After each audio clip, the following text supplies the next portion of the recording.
ጌታችን መድኃኒታችን ኢየሱስ ክርስቶስ ቤቴን የጸሎት ቤት ይባላል፣ እናንተ ግን የንግድ ቤት አደረጋችሁት ብሎ ቤቱን ያጸዳበት ለምንድን ነው?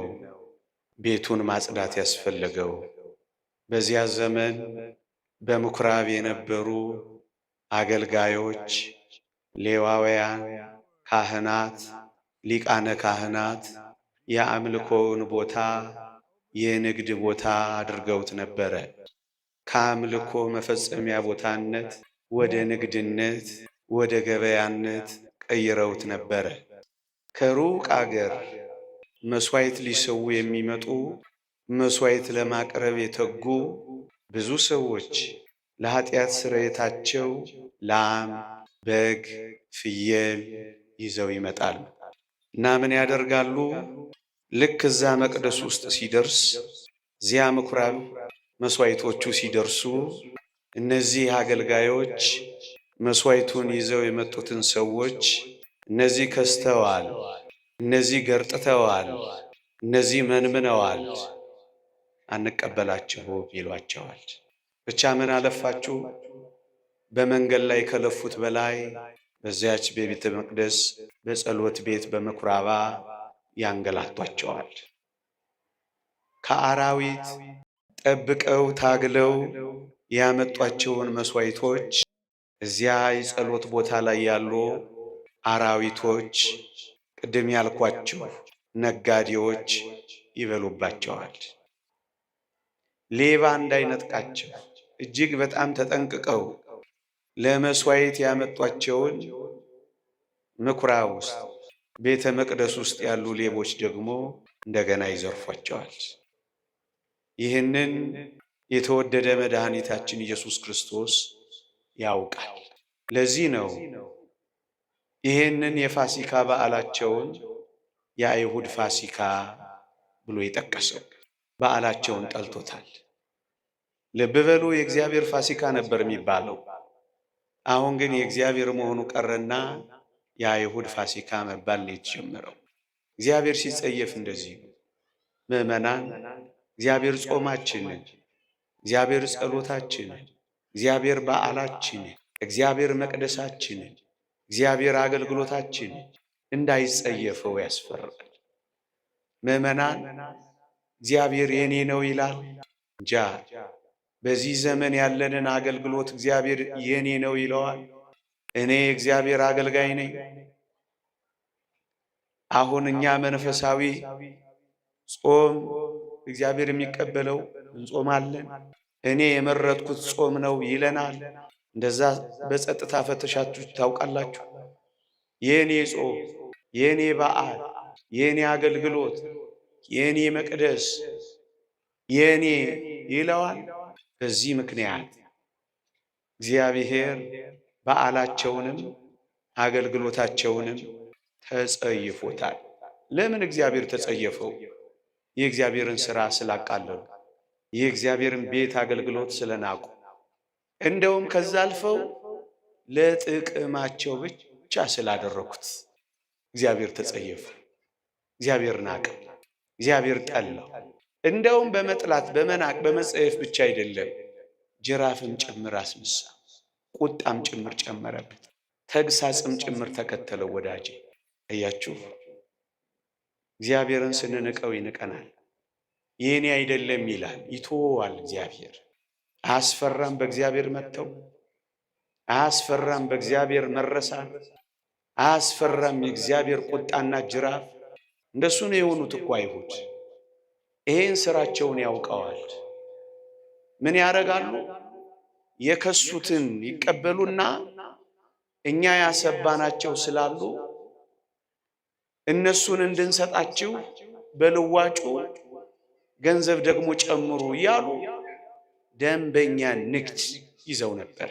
ደንበኛ ንግድ። ለዛ ነው ቤቴን የንግድ ቤት የወንበዴዎች ዋሻ አደረጋችኋት ያሉ። ምዕመናን፣ ለዚህ ነው እግዚአብሔር የጠላው። ለምን ግን እንደዚህ ሆኑ? ለምን አምልኮቱን ወደ ንግድነት ቀየሩ። ለምን አደረጉት? ይሄን ቅዱሳት መጻሕፍት ምን ይላሉ መሰላችሁ? አይሁድ ምልክቱን ብቻ እንጂ ሕይወቱን አልያዙትም ነበር ይላሉ። ለምልክቱ በዓሉን ያከብራሉ። ለምልክቱ መስዋዕት ይሰዋሉ። ለምልክቱ ቤተ እግዚአብሔር ይመላለሳሉ። ለምልክቱ ያገለግላሉ። ሕይወቱ ግን የላቸውም። ሕይወታቸው ንግድ ነው፣ ኑሯቸው ግን አስመሳይነት ነው። ምልክቱን ይዘዋል፣ ወደ ሕይወቱ ግን አልደረሱም። ወገኖቼ እግዚአብሔር የጠላው ይሄንን ነው። ምዕመናን አንዳንዴ እኛም እንደዚህ እንሆናለን። ምልክቶቹ አሉ፣ በእውነት ደስ እንላለን፣ ግጥም ብለን በዓል እናከብራለን።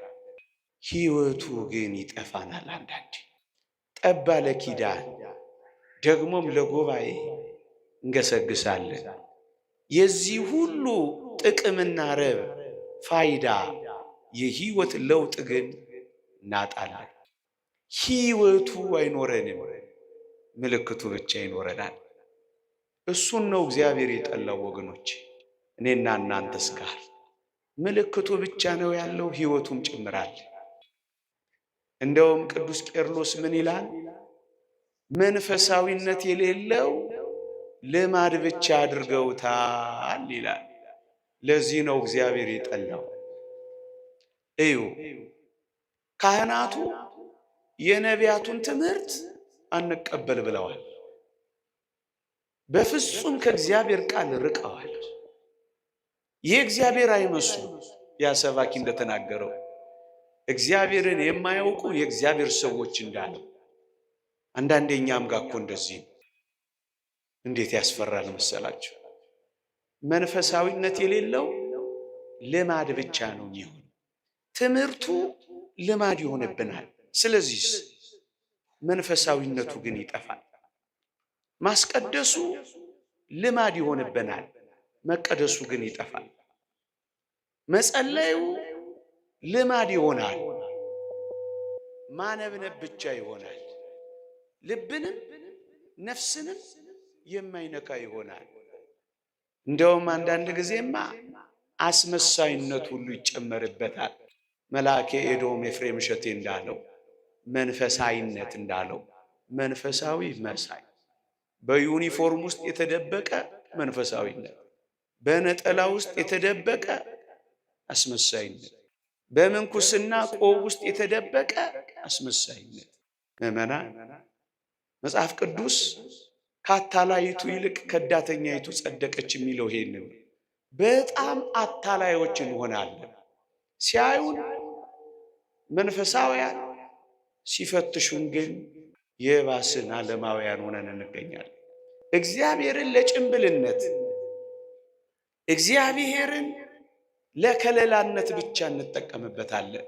መንፈሳዊነት የሌለው ልማድ ብቻ ስላደረጉት እግዚአብሔር ተጸየፈው፣ እግዚአብሔር ጠላው። እሱን ነው የሚለው። ለዚህ ነው ጅራፍ ያነሳው ወገኖች። እኛም እንደዚህ ከኖርን እግዚአብሔር ይጠላዋል፣ ይጸየፈዋል ኑሯችንን ወገኖች። ወይ መንፈሳዊ መሆን ወይ ክርስቶስ እንደኖረ መኖር ነው። እሱ ጭምት ነበር፣ እኛም ጭምቶች። እሱ የዋህ ነበር፣ እኛም የዋሆች። እሱ ትሁት ነበር፣ እኛም ትሁታን።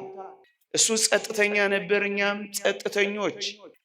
ወይ እንደሱ መኖር።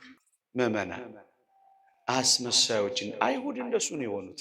ለዚህ ነው የጠላባቸው፣ በማስመሰላቸው ነው የጠላባቸው፣ ጅራፍ ያነሳባቸው። ለዛ ነው ይመስላል ግን አይደለም። ስለዚህ ጅራፍ አነሳ ጌታችን።